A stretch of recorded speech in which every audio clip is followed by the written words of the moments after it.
শান্ত শিলাবতী নদীর অল্প জলের ধারে রয়েছে এক আশ্চর্য ভূপ্রকৃতি, গনগনি।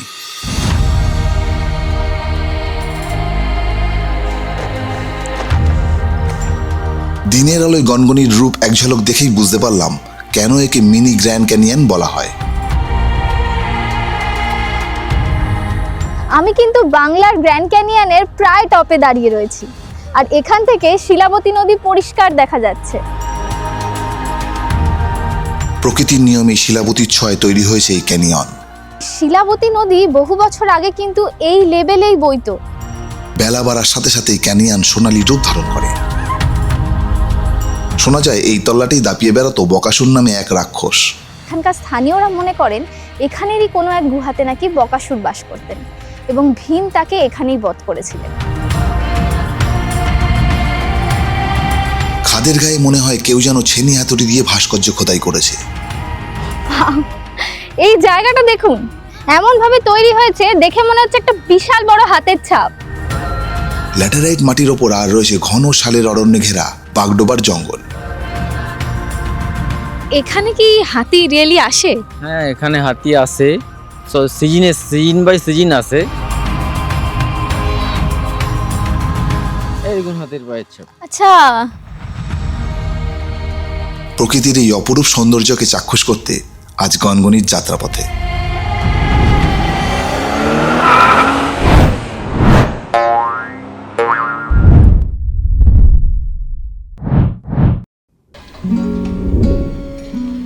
পশ্চিমবঙ্গের মেদিনীপুর জেলা নিয়ে ঘাটাঘাটি করতে গিয়ে চোখ আটকালো এক জায়গায়। কোথায়? The grand canyon of West Bengal. মার্কিন যুক্তরাষ্ট্রের গ্র্যান্ড ক্যানিয়ন কবে দেখতে যাব জানি না, তবে পশ্চিমবঙ্গের গ্র্যান্ড ক্যানিয়ন দেখা যেতেই পারে, আর তার জন্য যেতে হবে গনগনি। আজ আমি দাঁড়িয়ে রয়েছি পশ্চিম মেদিনীপুরের এই গড়বেতা স্টেশনে। এখান থেকে আমরা চলে যাব গনগনির গ্র্যান্ড ক্যানিয়ন।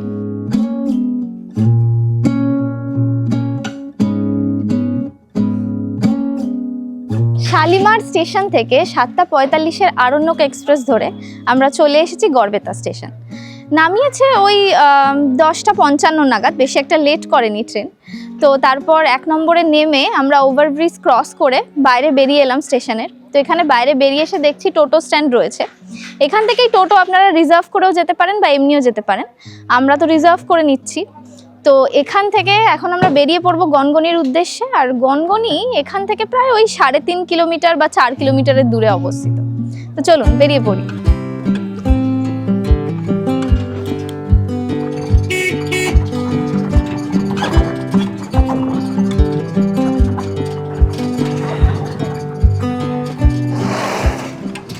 বেশ সকালেই বেরিয়েছিলাম আমরা, ব্রেকফাস্টটা করা হয়নি। তো যাওয়ার পথে টোটো দাদার থেকে জানতে পারলাম যে একটা খুব সুন্দর খাবারের দোকান আছে, কচুরি পাওয়া যায়।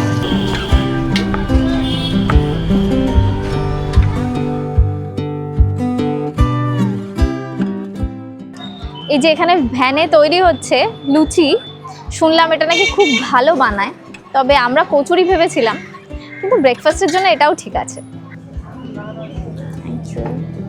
এটা এখানে রেখে দিন। চলে এসছে গরম গরম লুচি। তো এখানে রাস্তার মধ্যেই 3টে পরপর দোকান রয়েছে।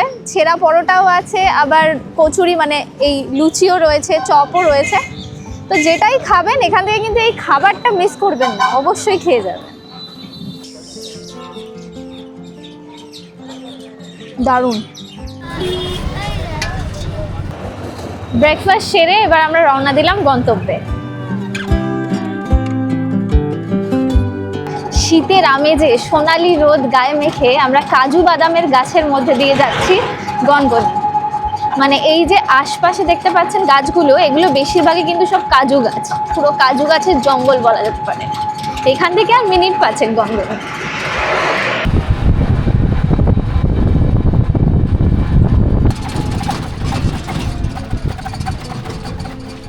আমরা চলে এসেছি গনগনি।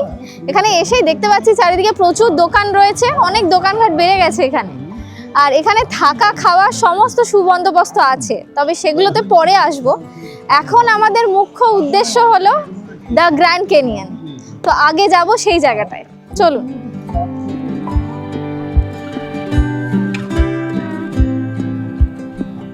এখানে চারিদিকে পিকনিকের রেশ চলছে, উপরে সুন্দর হাওয়া, দারুণ পরিবেশ। আর এই যে দেখতে পাচ্ছেন সুন্দর বাঁধানো সিঁড়ি নেমে যাচ্ছে গ্র্যান্ড ক্যানিয়নের দিকে। চলুন।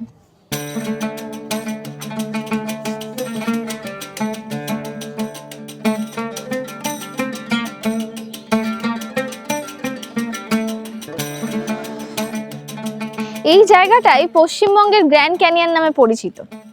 এখানে ল্যাটেরাইট পাথরের চারিদিকে যে গঠনগুলো তৈরি হয়েছে সেটা সত্যিই মনোমুগ্ধকর। আর এখানে গরমের সময় অ্যাকচুয়ালি একটা মানে গনগনে হালকা প্রবাহ চলে, সেই কারণে এই জায়গাটার নাম হয়েছে গনগনি। তাই গরমের সময় বলা হয় এই জায়গাটায় আসা অ্যাভয়েড করাই ভালো। তো যাই হোক, সিঁড়ি থেকে ঠিক নেমেই এই রাস্তাটা দেখতে পাবেন, দুটো রাস্তা আছে। এই যে সোজা রাস্তাটা চলে যাচ্ছে শিলাবতী নদীর দিকে, সেই রাস্তাটা আমরা পরে আসছি। তার আগে আমরা যাব এই দিকের রাস্তাটায়। এই যে রাস্তাটা দূরে দেখতে পাচ্ছেন, ওখানেই রয়েছে গ্র্যান্ড ক্যানিয়ন।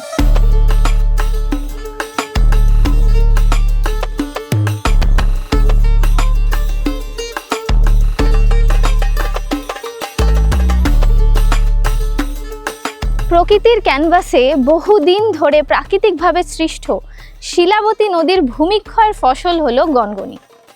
শিলাবতী নদী তার চলার পথে এই ভূমির মধ্যে আঁকে বাঁকে বিভিন্ন রকমের রূপ ক্রিয়েট করেছে। কোথাও পাহাড়, কোথাও গুহা, কোথাও বা কোনো অদ্ভুত প্রাণীর মুখ, আরও নানান ধরনের জিনিস চারিদিকে ছড়িয়ে ছিটিয়ে তৈরি হয়ে রয়েছে।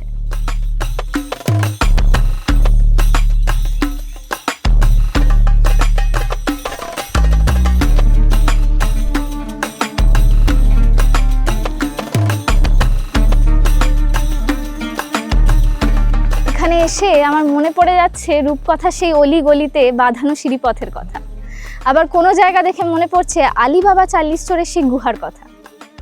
আর একটা শোনা কথা রয়েছে, সেটা হলো এখানকার স্থানীয়রা মনে করেন এখানেরই কোনো এক গুহাতে নাকি বকাসুর বাস করতেন এবং ভীম তাকে এখানেই বধ করেছিলেন। যাই হোক, এখানে কিন্তু এখন সিনেমা সিরিয়ালের অনেক শুটিং হয়। আর তাছাড়া চুয়ার বিদ্রোহের নীরব ইতিহাস এখানের সাথেই জুড়ে রয়েছে।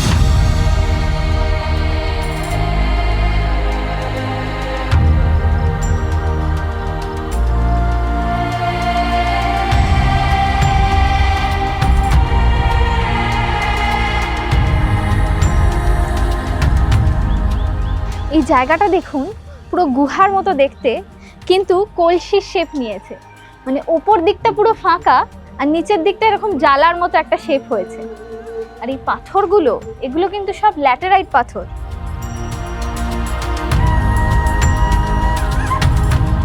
গনগনির গ্র্যান্ড ক্যানিয়নে ঘুরতে আসার উপযুক্ত সময় হলো শীতকাল, অর্থাৎ অক্টোবর থেকে ফেব্রুয়ারির সময়টা।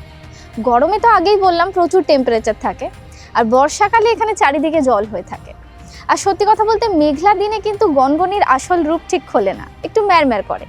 বরং রোদ্দুর পড়লে গনগনির গ্র্যান্ড ক্যানিয়ন পুরো সোনালি বর্ণ ধারণ করে।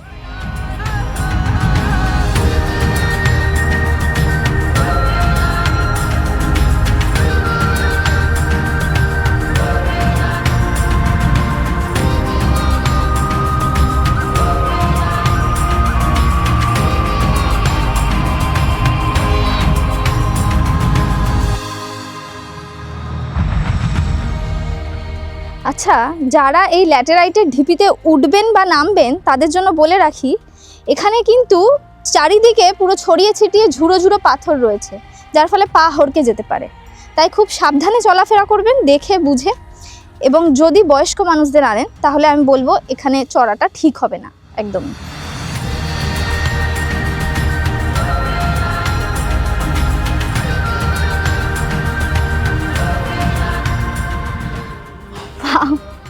এই জায়গাটা দেখুন, এমন ভাবে তৈরি হয়েছে দেখে মনে হচ্ছে একটা বিশাল বড় হাতের ছাপ।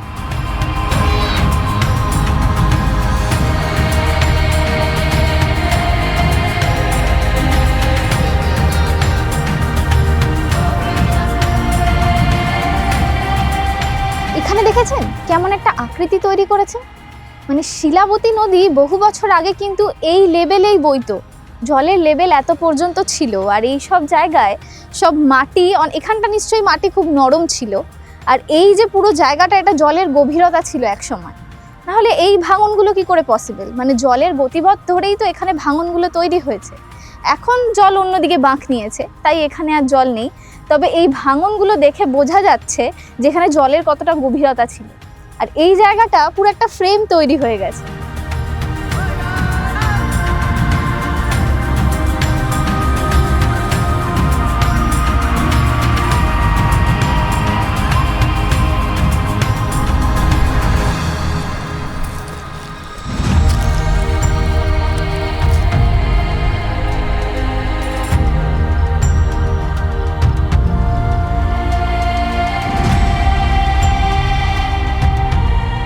আমি কিন্তু বাংলার গ্র্যান্ড ক্যানিয়নের প্রায় টপে দাঁড়িয়ে রয়েছি, আর এখান থেকে শিলাবতী নদী পরিষ্কার দেখা যাচ্ছে।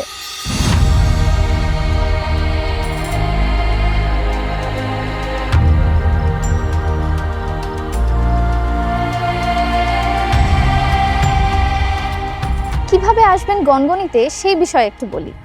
রূপসী বাংলা, আরণ্যক ইত্যাদি পুরুলিয়াগামী ট্রেনে চেপে মাত্র 3 ঘন্টায় আপনারা চলে আসতে পারেন গড়বেতা স্টেশনে। তারপর সেখান থেকে টোটো করে যেভাবে আমরা এলাম সেভাবেও আসতে পারেন গনগনি, কিংবা যদি সড়ক পথে আসতে চান তাহলে আরামবাগ হয়ে আসতে হবে। অনেকে কিন্তু বাঁকুড়া, বিষ্ণুপুর এসব ঘুরতে এসেও ঘুরে যায় গনগনিতে।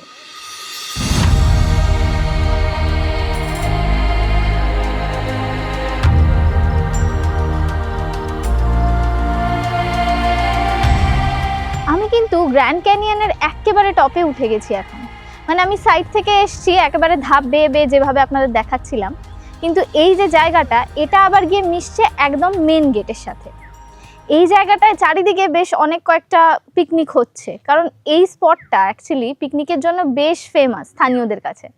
আর তাছাড়া স্থানীয় যে স্কুল টুলগুলো রয়েছে সেখানে কিন্তু এখানে নিয়ে আসা হয় স্টুডেন্টসদের এক্সকারশন বা শিক্ষামূলক কোনো ভ্রমণের জন্য।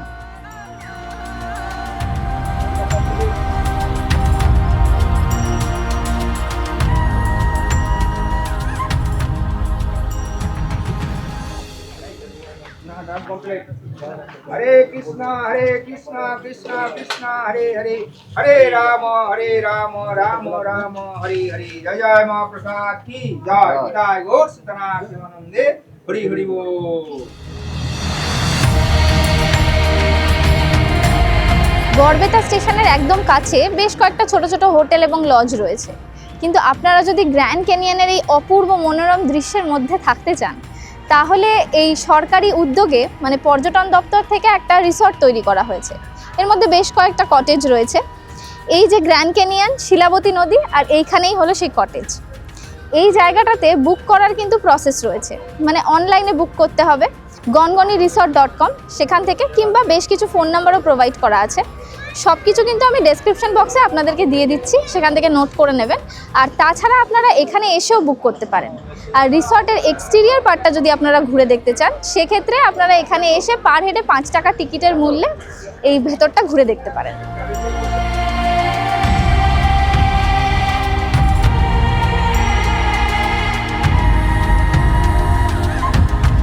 এই গ্র্যান্ড ক্যানিয়নে থাকার জায়গার সাথে সাথে কিন্তু বাইরে অনেক খাবার বন্দোবস্তও আছে, যেমন লাঞ্চ, ফাস্ট ফুড, টুকটাক খাবার আপনারা সেরে নিতে পারেন এই সব খাবারের দোকানের থেকে। এখানে রয়েছে মা তারা হোটেল, পণ্ডিত রেস্টুরেন্ট, এরকম ধরনের বেশ টুকটাক দোকান রয়েছে। এই দোকানগুলোতে খাবারের রেট বাইরের জায়গার থেকে একটু ওভার প্রাইস, কারণ এটা ট্যুরিস্ট প্লেস। আর একটা কথা, এই গড়বেতা থেকে গনগনি আসার সময় আমি বলবো আর একটা জায়গা রয়েছে যেটা অবশ্যই আপনারা ঘুরবেন, সেটা হলো বাগডোবার জঙ্গল। সেখানে কিন্তু হাতি আছে। এই হলো বাগডোবার জঙ্গল। এটা গড়বেতা স্টেশন থেকে প্রায় ওই 5.5-6 কিলোমিটারের দূরত্বে রয়েছে। আবার গনগনি থেকেও এর প্রায় দূরত্ব একই রকম, ওই 5.5-6। তো এই জায়গাটা ফেমাস হলো কারণ এখানে কিন্তু হাতি আসে, হাতি দেখা যায় এখানে। তো আপনারা গনগনি ঘুরতে আসলে এই জায়গাটাও ঘুরে যেতে পারেন যাওয়ার পথে। তো এখন আমরা ঠিক এই রাস্তাটা ধরে যাব যেই জায়গাটায় অ্যাকচুয়ালি হাতি পারাপার করে বা হাতি এখানে আসে জল খাওয়ার জন্য। চলুন ভেতরে যাই।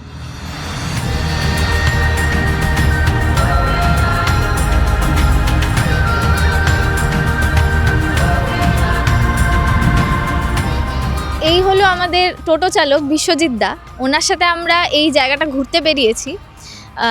এখানে কি হাতি রিয়েলি আসে? হ্যাঁ, এখানে হাতি আসে। সিজন বাই সিজন আসে। ধরুন শীতকালে আসে, আলুর সিজনটাই এবং ধানের সিজনটাই হাতি আসে। আচ্ছা, মানে এই সময়টা তাহলে হাতি দেখা হ্যাঁ, যায়। এবং এখানে এখনো হাতি আছে, কিন্তু এখন দিনের বেলায় ওই জন্য হয়তো জঙ্গলের মধ্যে লুকিয়ে আছে কোথাও, আচ্ছা, সন্ধ্যেবেলায় বেরোয়। মানে এই রাস্তাটা দিয়ে হাতি যায় হ্যাঁ, এই অ্যাকচুয়ালি। রাস্তাটা দিকে হাতি যাতায়াত করে। আচ্ছা আচ্ছা, বুঝতে পেরেছি। আর মানে হাতি এখান থেকে গিয়ে আপনি কোথায় বলছিলেন, একটা মানে জলা জায়গা আছে বোধহয়? ওই দেখুন জলা জায়গাটা, ওখানে আচ্ছা। দেখতে পাবেন।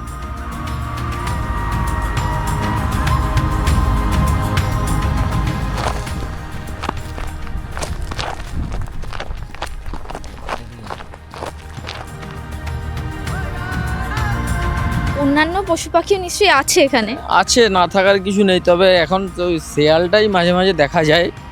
আর অন্য কোনো কিছু বলতে এখন আর সেরকম কিছু নেই, ওই হাতিটা আছেই।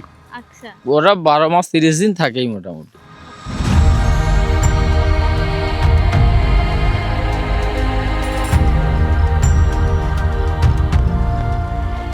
এই দেখুন হাতির পায়ের ছাপ। আচ্ছা, হ্যাঁ এই তো এটা হাতির পায়ের ছাবি মনে হচ্ছে। এরকম জায়গায় হাতি এসে এইভাবে জল খেয়ে যায় এই জায়গাটা থেকে, এই জলা জায়গা থেকে। ছোটবেলার থেকে এটা দেখে যাচ্ছি আর কি। তো এখানেই সমস্ত কিছু আছে, হাতি আছে, এবং আর শুনেছি আগে বাঘ টাঘও আসতো, এখন আর বাঘ টাঘের দেখা মেলে না, কিন্তু এই ওইসবও আগে আসতো, এখন হাতিটাই মেন। হ্যাঁ, বাঘ তো অনেক পুরনো ব্যাপার, হ্যাঁ। তাহলে হয়তো এখানে, কারণ বাঘ এখন তো- মানুষজন আসছে এখানে, আমি মানুষজন দেখছি। আসে, পর্যটকরাও আসে, বাগডোয়ার জঙ্গল এইসব দেখতে আসে। আচ্ছা। তো- এখানে তো চারিদিকটাই পুরো লাল মাটি আমি হ্যাঁ, দেখতে এটা লাল পাচ্ছি। মাটিরই দেশ, প্রথমে লাল মাটিরই দেশ ছিল, এখন তাও ঢালাই করে রাস্তা করে আসা যাওয়ার জন্য একটু যাত্রীদের সুবিধা করে দিয়েছে প্রশাসন থেকে। এখানে হাতির পায়ের ছাপ ছাড়াও কিন্তু বেশ কিছু পশুরও পায়ের ছাপ দেখতে পাচ্ছি, এমনকি মানুষজনও ঘুরতে আসে, তাদের পায়ের ছাপও রয়েছে। তো এই যে জায়গাটা, এত বড় একটা বিশাল জঙ্গল, এখানে হাতি ছাড়াও বিবিধ রকমের পশু পাখি রয়েছে, আনাচে কানাচে অনেক কিছু আছে, আমরা তো হট করে বুঝতে পারবো না, কিন্তু এখানকার স্থানীয় বাসিন্দা যারা, যেরকম বিশ্বজিৎদার মতো মানুষরা এই জায়গাটাকে ভালোভাবে চেনেন, তারা ভালোভাবে বুঝিয়ে ঘোরাতে পারবেন।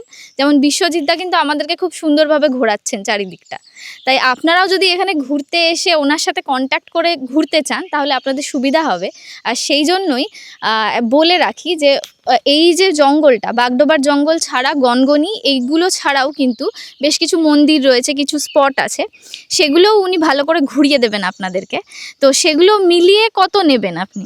দেখুন, সব মিলিয়ে আমি গনগনি, বাগডোবার জঙ্গল, আরও দুটো মন্দির আছে, ওই দুটো মন্দির টোটাল 400 টাকায় আমি ঘুরিয়ে দেবো। কিন্তু আপনারা যদি কৃষ্ণজির মন্দির যেতে চান, সেটার জন্য আলাদা একটা রেট আছে। এছাড়া আমি বাকি যে স্পটগুলো বললাম, ওগুলো 400 টাকার মধ্যে আমি ঘুরিয়ে দেবো। মানে এই স্পটগুলো যে 4টে স্পট বলছেন, হ্যাঁ। সেগুলো আসা যাওয়া মিলিয়ে উনি 400 টাকা নেবেন। হুম। তো আপনারা যদি আসতে চান, তাহলে কন্ট্যাক্টও করতে হবে ওনার সাথে। তো কন্ট্যাক্ট করার জন্য নাম্বারটা দরকার, তাই ফোন নাম্বারটা বলুন। 6297717472। নাম্বারটা আমি ডেসক্রিপশন বক্সে এবং স্ক্রিনে প্রোভাইড করব, নোট করে নেবেন। আর এই জায়গাটা এসে ঘুরে যান এবং ওনার সাথে প্রয়োজন পড়লে কন্ট্যাক্ট করে নিন, তাতে আপনাদের সুবিধা হবে জায়গাটা ভালোভাবে চিনতে এবং বুঝতে।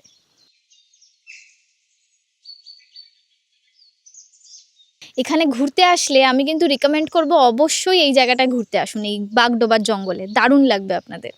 তো আপাতত এখন আমরা যাব গনগনি। বাগডোবার জঙ্গলটা কেমন লাগলো? এটা কিন্তু একদম মিস করবেন না, অবশ্যই ঘুরবেন। আচ্ছা, এবার আমরা একটু লাঞ্চটা সেরে নিই।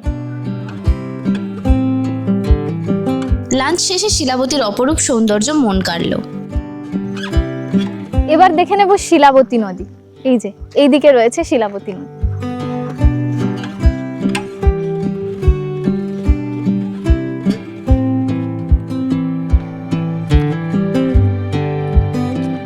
গ্র্যান্ড ক্যানিয়নের পাশ থেকে বয়ে যাচ্ছে শিলাবতী নদী। এখানে ঘুরতে আসলে অবশ্যই নদীর ধারে আসবেন। এখানে নদীর ধার ঘেঁষে হাঁটলেও দারুণ লাগবে। আর এইভাবে এই পাথুরে জমির মধ্যে বসে চারিদিকে পাখি দেখতেও বেশ ভালো লাগবে। এই নদীর এক পাশে রয়েছে এরকম ভূমিক্ষয় ভূমিরূপ, আর এক পাশে কৃষি জমি, মানে সবুজ চাষাবাসের দৃশ্য।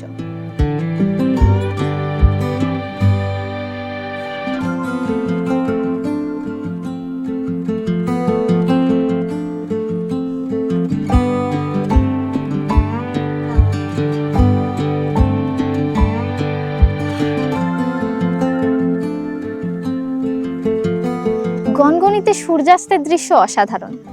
গড়বেতায় যদি আপনারা এক রাত থাকতে পারেন তাহলে অভিজ্ঞতা আরও সুন্দর হবে।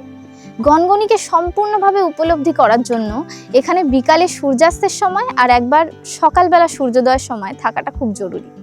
তবে আমাদের ফিরতে হবে, হাতে বেশি সময় নেই, একবেলার জন্যই এসেছি। তবে আপনারা পারলে হাতে সময় নিয়ে আসুন।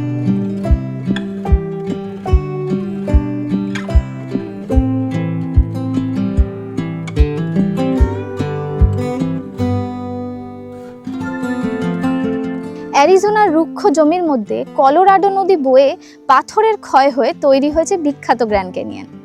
তা দেখতে বিশ্বের বিভিন্ন প্রান্ত থেকে বহু মানুষ ভিড় করে, কিন্তু অনেক মানুষের পক্ষে তা দেখতে যাওয়াটা অতটা সহজ হয় না। তাই দইয়ের স্বাদ ঘোলে মেটানোর ইচ্ছা হলে ঘুরে যেতেই পারেন পশ্চিম বাংলার এই গ্র্যান্ড ক্যানিয়নে। আমার তো দারুণ লাগলো, আপনাদের কেমন লাগলো অবশ্যই কমেন্ট করে জানাবেন।